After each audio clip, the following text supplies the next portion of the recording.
Et si, en ce moment précis, un engin nucléaire indétectable filait droit vers New York ou Londres, sans que personne ne puisse l'arrêter? C'est le cauchemar qui hante désormais les chefs d'État occidentaux. La Russie vient d'activer pour la toute première fois son système Poséidon, une arme nucléaire autonome sous-marine. Ce n'est pas un exercice, ni une démonstration de force symbolique. C'est une opération réelle, mûrement décidée après des mois de tensions et de provocations accumulées. Les experts militaires sont formels. Poséidon est pratiquement impossible à intercepter. Sa capacité à parcourir des milliers de kilomètres à grande profondeur, loin de toute surveillance, le rend invisible aux radars et aux systèmes de défense antimissiles actuels. Les États-Unis et l'Europe découvrent soudain leur impuissance à protéger leur propre zone côtière, là où vivent des dizaines de millions d'habitants. Jamais dans l'histoire du nucléaire, une telle situation n'a été atteinte. Si cette menace se concrétise, c'est la survie de villes entières, la stabilité du monde et le destin de la civilisation moderne qui sont en jeu. La panique monte dans les capitales occidentales. Existe-t-il vraiment un moyen d'échapper à la destruction totale? Mais comment a-t-on pu franchir un point de non-retour aussi dramatique? Pour comprendre l'ampleur de ce basculement, il faut revenir sur la série de provocations qui a poussé la Russie à déployer Poséidon. Découvrons ensemble, étape par étape, quelles actions ont provoqué cette riposte inédite et comment chaque événement a rapproché le monde de l'irréparable. Chaque incident paraissait isolé, maîtrisable, jusqu'au moment où la somme de toutes ces provocations a fait vaciller l'équilibre. La Russie, longtemps perçue comme patiente malgré les tensions, a vu sa tolérance s'effriter à mesure que les actes hostiles s'accumulaient, chacun ajoutant une goutte dans un vase déjà plein. Saisie d'un pétrolier russe en mer, attaque de drones sur des villes frontalières et même sur la résidence présidentielle, frappe audacieuse sur le pont stratégique de Crimée. Chaque événement était présenté comme un coup tactique, une piqûre d'épingle infligée à Moscou. Mais l'ampleur s'est révélée bien plus vaste lorsque des plans de déploiement de troupes occidentales à Odessa ont circulé, franchissant des lignes rouges jamais admises auparavant. Au-delà du terrain militaire, la Russie a affronté d'immenses pressions économiques, des sanctions massives, le gel de centaines de milliards de dollars d'avoirs russes, un étranglement financier d'une ampleur inédite. Ce siège monétaire s'accompagnait d'une guerre de l'information féroce, où chaque geste russe était systématiquement diabolisé et ridiculisé sur la scène internationale. Pris isolément, ces actes auraient pu être absorbés, ignorés, relégués au rang des provocations habituelles. Mais leur accumulation, sans relâche, a fini par créer une masse critique, un point de bascule où la patience ne pouvait plus servir de stratégie. Ignorer ce seuil, c'était croire à tort que la Russie resterait éternellement passive, sous-estimant le risque d'un basculement irréversible. Alors que l'Occident persistait dans cette escalade, pensant éviter toute réponse radicale, le Kremlin a choisi de dépasser le stade des avertissements. Face à cette pression continue, la riposte prend une dimension inédite, l'activation du système Poséidon. Mais qu'est-ce que Poséidon exactement, et pourquoi son engagement bouleverse-t-il tous les scénarios de sécurité internationale? Découvrons la nature de cette arme et ce qui la rend véritablement imparable. Poséidon, ce n'est pas une arme classique. C'est un message adressé à toute la planète. Oubliez tout ce que vous croyez savoir sur la dissuasion nucléaire.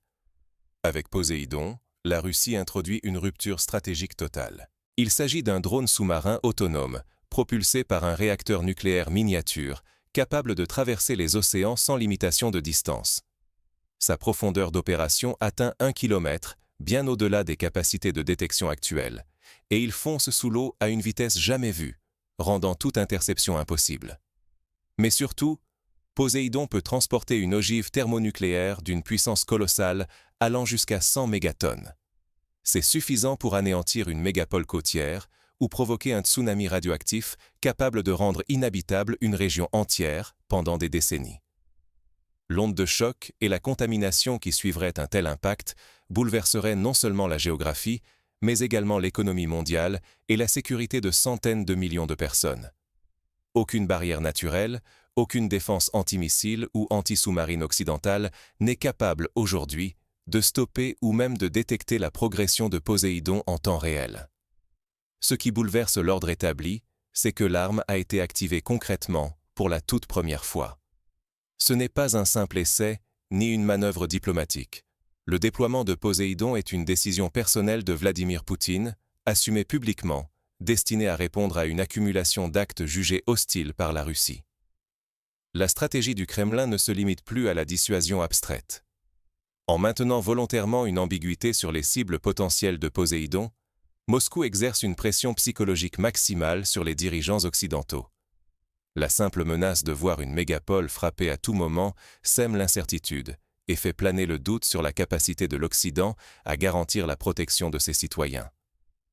Aujourd'hui, les états-majors occidentaux se retrouvent dans une position d'impuissance rare. Cette incertitude militaire pourrait provoquer des réactions en chaîne, inquiétude sur les marchés, panique dans les villes côtières et surtout une perte de confiance profonde envers l'idée même de sécurité nationale. L'activation de Poséidon marque donc un basculement irréversible. Elle force le monde à admettre qu'il existe désormais une menace contre laquelle personne n'est réellement préparé. Pour la Russie, c'est l'assurance de pouvoir riposter ou menacer sans crainte de voir son arme neutralisée en amont. Mais au-delà du choc initial, il faut maintenant s'interroger. Quelles seront les conséquences à court et moyen terme de cette nouvelle réalité stratégique ? Jusqu'où la situation peut-elle dégénérer si Poséidon venait à être utilisé ? Voyons ensemble ce que signifierait, concrètement, l'emploi de Poséidon. Quelles cibles seraient visées, quels scénarios sont réellement sur la table et quelles conséquences pour la population mondiale ? L'humanité retient son souffle. 2 chemins, un avenir incertain. Chaque seconde compte, chaque décision peut balancer l'histoire vers la survie ou vers l'effondrement total. Quels sont les scénarios possibles après l'activation du système Poséidon ? Dans le meilleur des cas, l'Occident recule et la Russie ordonne le retour du drone vers sa base. La tension se dégonfle, mais la peur laisse une empreinte indélébile. Plus probable cependant, Moscou maintient la pression. Poséidon poursuit sa patrouille, multipliant les signaux d'alerte. Le monde retient son souffle, incapable de savoir si la prochaine étape sera un simple avertissement ou l'irréparable. Autre option glaçante. La Russie décide de procéder à une démonstration de force en faisant exploser Poséidon dans une zone inhabitable de l'océan. La déflagration laisse un sillage radioactif, prouvant au monde entier que la menace n'était pas du bluff. Dans le pire des cas, une provocation mal interprétée, une attaque, un accident, et la frappe tombe sur une cible stratégique, New York, Londres ou une autre mégapole côtière. En un instant, des dizaines de millions de vies basculent. Les conséquences d'une telle utilisation dépassent l'imagination. Une ville engloutie sous un mur d'eau de plusieurs centaines de mètres, des zones entières rendues inhabitables pendant des décennies à cause de la radioactivité, et une économie mondiale qui s'effondre brutalement. Le choc psychologique, lui, se répercute jusqu'au plus profond de chaque foyer, sur tous les continents.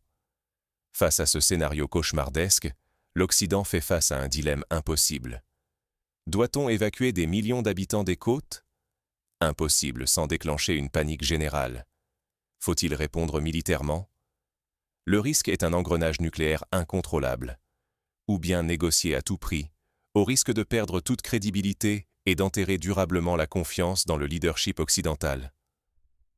À l'intérieur même des pays occidentaux, la division grandit. Les mouvements anti-guerre prennent de l'ampleur, la population réclame des garanties de sécurité, et la confiance dans les gouvernements s'effrite de jour en jour. Les décisions à prendre sont si lourdes de conséquences qu'aucun dirigeant n'ose assumer seul la responsabilité d'un choix possiblement fatal pour la civilisation. À chaque heure qui passe, la pression monte. L'avenir de la civilisation occidentale se joue sur un fil. Choisir la moindre erreur, c'est risquer l'apocalypse. Mais céder, c'est accepter un nouvel ordre mondial où la peur remplace le dialogue. Mais au-delà de la peur et de l'incertitude, que pouvons-nous vraiment apprendre de cette crise ? Est-il possible de se préparer à l'imprévisible et de repenser nos stratégies pour éviter le pire ? Dans l'incertitude, la vigilance et la compréhension deviennent nos meilleures armures. L'activation du système Poséidon nous oblige à sortir de l'abstraction. Désormais, la dissuasion nucléaire n'est plus une simple théorie. Poséidon impose un nouveau paradigme. Cette machine, conçue pour franchir tous les obstacles, révèle la vulnérabilité réelle des sociétés côtières et bouleverse l'équilibre du pouvoir mondial. Cela signifie qu'il ne suffit plus de compter sur d'anciennes certitudes ou sur un semblant de contrôle diplomatique. Comprendre les signaux faibles, ces mouvements, ces annonces ou ces tests passés inaperçus, est vital. Savoir lire les lignes rouges tracées par les grandes puissances devient une question de survie collective. Chaque franchissement de seuil, chaque déclaration officielle ou positionnement militaire peut rapidement faire basculer la situation. Mais le rôle des citoyens dépasse la simple observation. Face à des enjeux aussi extrêmes, la pression citoyenne doit s'exprimer. Exiger la transparence de la part des gouvernements, mais aussi encourager résolument les solutions diplomatiques. Les voix qui appellent à la désescalade et à la coopération sont essentielles pour briser la spirale des provocations. Autre point crucial, il est temps de préparer nos sociétés à des chocs psychologiques et économiques majeurs, même si nous ne vivons pas dans une zone de conflit direct. Un incident stratégique, une crise nucléaire ou une rupture d'approvisionnement peut frapper n'importe où. La résilience sociale et la lucidité citoyenne ne se décrètent pas. Elles se bâtissent dès aujourd'hui par l'éducation et la prise de conscience. Ignorer la gravité de la menace, c'est céder son destin aux calculs imprévisibles des puissances nucléaires. C'est accepter que l'avenir de nos villes et notre mode de vie soit décidé loin de nos débats, dans l'ombre de stratégies qui nous dépassent. Reste une question clé. Sommes-nous prêts, collectivement, à affronter ce nouveau monde? Mais si la menace est désormais tangible, quelles options concrètes restent sur la table pour éviter l'irréparable?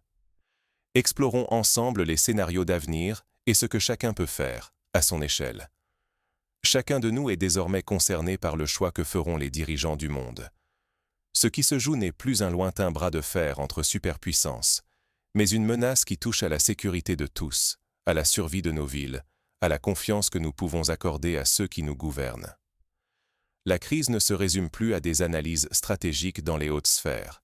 Elle s'invite dans notre quotidien, dans nos inquiétudes et dans la question fondamentale de la pérennité de notre civilisation.